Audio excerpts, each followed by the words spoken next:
So as you could see mga langga, malaki pa talaga ang tubig. O, di ba yung anak ko andoon.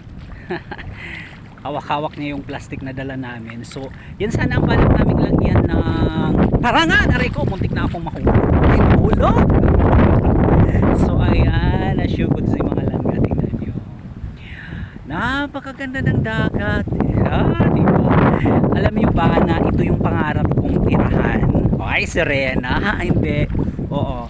Since when I was young, talagang pangarap ko na dito tumira, magkaroon ng bahay dito. Ayan. Hindi ko lang alam kung paano yung proseso para magkaroon ka ng isang property dito sa dagat, kasi na to malaking usapin, no, diba? So basta pangarap ko siya magkaroon ng bahay dito sa malapit sa dagat, dahil gustong gusto ko na ang buhay